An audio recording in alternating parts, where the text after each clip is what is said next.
This is the way that most people meditate. They sit there and they go, I've really got to try. I've really got to try so hard to be able to get some results. I've really got to make sure that I get a particular experience, because if I don't feel great after meditation, it's been a fail of a meditation.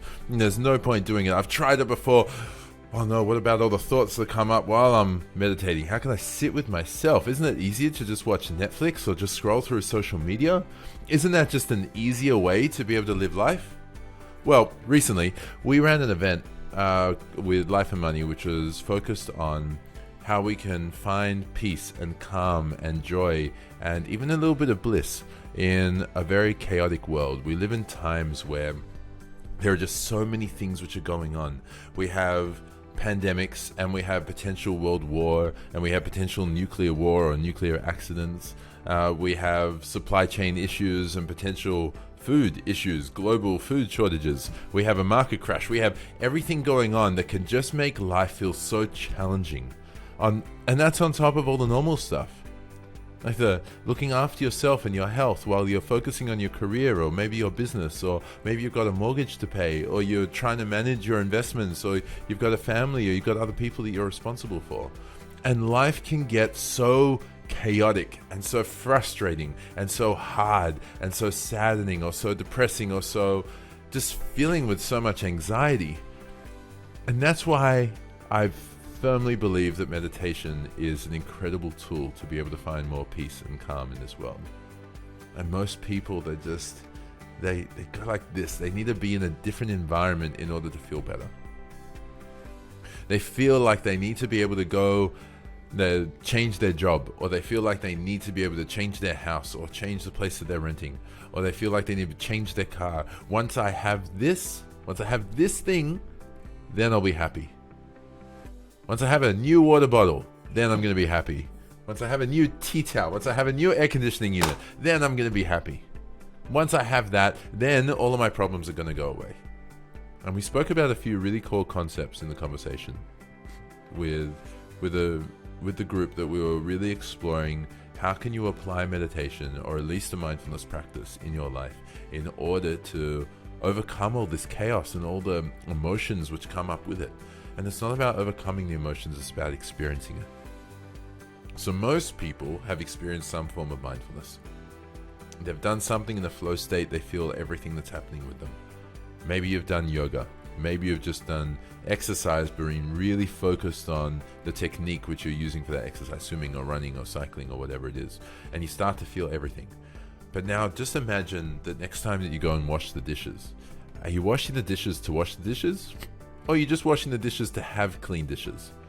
Most people, it's because they want to have clean dishes. They want to wash the dishes so they can fold it up and not have to worry about it. And then they can finally go and sit down on the couch and watch Netflix, or scroll through their phone on social media, or have a drink, or whatever.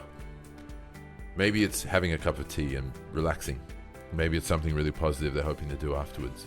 But that means that the whole time while they're washing the dishes, the whole 30 seconds, 30 minutes, whatever it is, all they're thinking about is what they're going to do after it.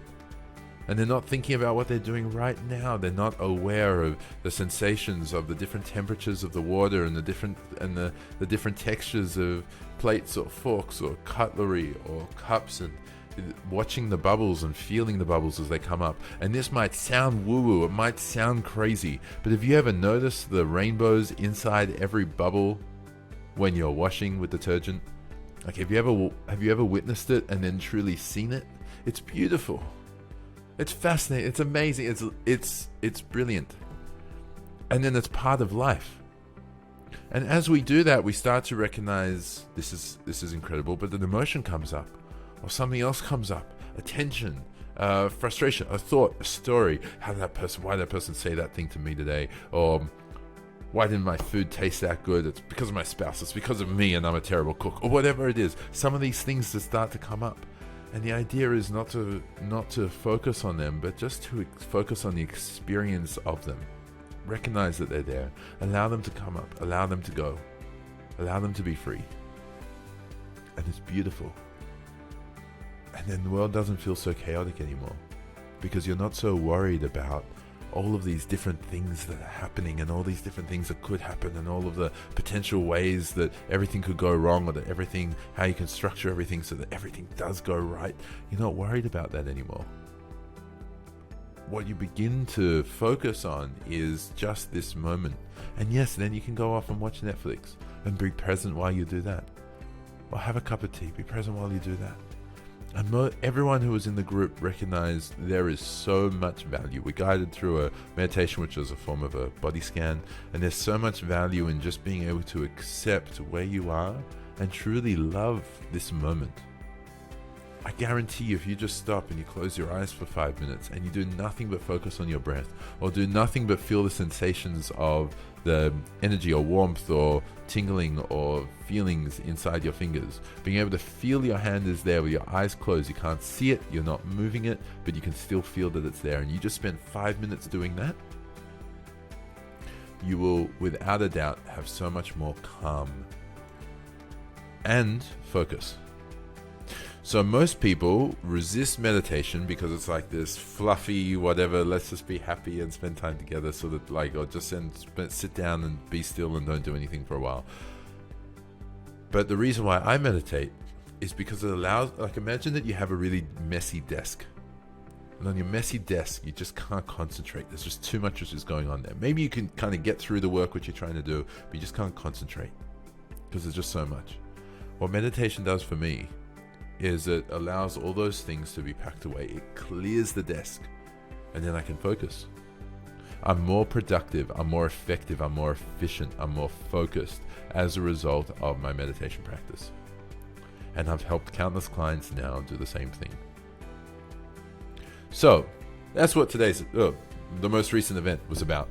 And we also explored this notion of, do we need to change our circumstances? Do we need to choose to suffer? Or do we always have the choice of just being able to accept and love where we are? So one of the really cool resources off the back of it is actually from my podcast, Success with Purpose. There was a conversation which I had with ex-monk called Jai Kith. He's amazing. He's a close friend of mine. We have wealth creation strategies together, but we also do meditation masterminds together as well.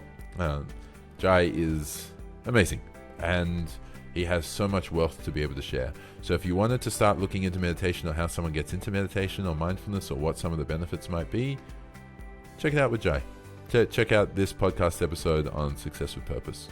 And then as for our future events, we have the one coming up in a fortnight, how to move towards financial independence when cash flow is tight. If you're feeling like you're not able to build wealth because you don't have enough money to be able to save, well, I guarantee you there are ways you're still able to build wealth. But the most important thing is that you've got to set up a plan. Even if that plan is on hold for a few years, you've still got, that's all still part of the plan. And then you'll have more confidence as to where you're going. So I'm going to help you do that. I'm going to help you set up your cash flow, at least with the basics and the basic info which you need. And then I'm going to help you with choosing the right direction forward from there. The next session is how to find purpose in your career.